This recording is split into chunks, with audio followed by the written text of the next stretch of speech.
Olá, meu nome é Mitsui Tsuji, acadêmica do curso de Medicina Veterinária, e este é um vídeo realizado para a disciplina de Melhoramento Genético Animal, ministrada pelo professor Alexandre Lezeur.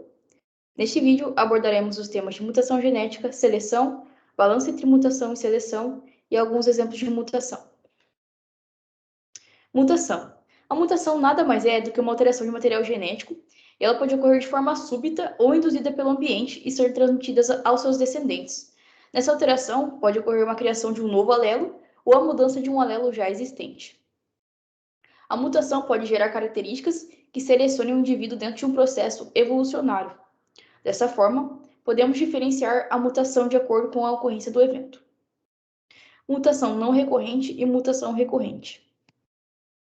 Nesse tipo de mutação, ocorre alteração apenas de um gene ou de um cromossomo na população. Esse tipo de mutação não é transmitida para a prole subsequente devido à irrelevância seletiva. As chances do animal sobreviver são muito pequenas.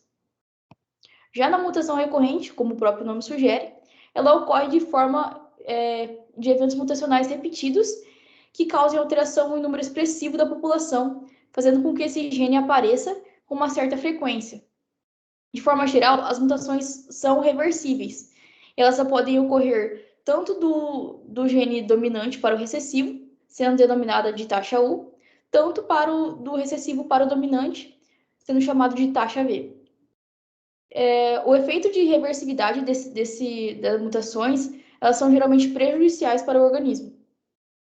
E as mutações, elas agem como força de mudança gênica e só vão causar um efeito expressivo quando avaliadas em um processo evolutivo que ocorre dentro de milhões de anos.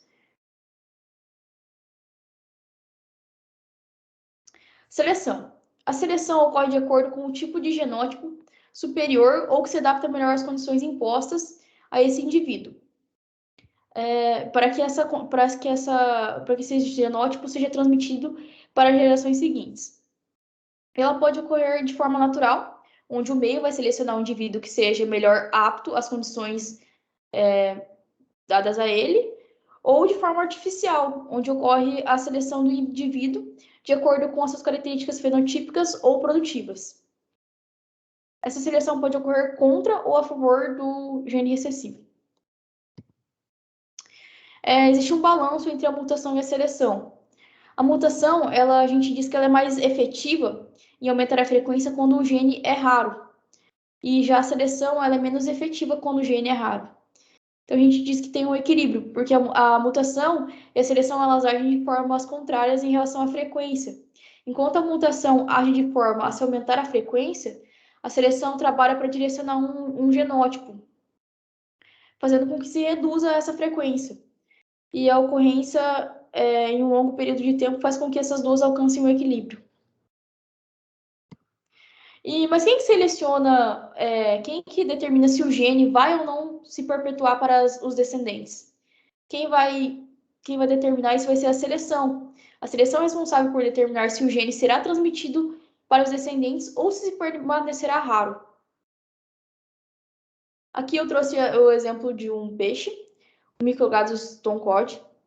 Em uma pesquisa realizada nos Estados Unidos, conduzida por alguns cientistas, foi publicada pela Science. Ela apresenta o caso da mutação genética de um peixe chamado de Microgadus tonkod, encontrado nos rios de Hudson, em Nova York.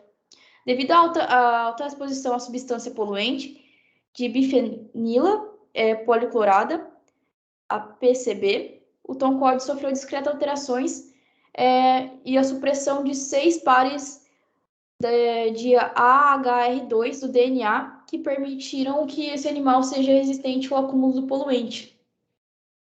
Aqui é a imagem do Microgadus tonkod. E aqui é outro exemplo de mutação que ocorre em bovinos. É a síndrome da musculatura dupla. E essa é uma condição hereditária e é caracterizada pelo aumento do número de fibras musculares na região do quarto traseiro. Em bovinos, a musculatura dupla é controlada por um gene recessivo, denominado de GDF8, que é Growth Differentiation Factor 8, que codifica a proteína miostatina. A função biológica da miostatina é inibir o desenvolvimento muscular, ou seja, Ela atua como um potente regulador negativo do crescimento muscular esquelético durante a miogênese, persistindo por toda a fase adulta. Essa é a imagem de um bezerro da raça Sanepol, que foi nascido na Embrapa Gado de Corte, na cidade de Campo Grande. Obrigado e até a próxima.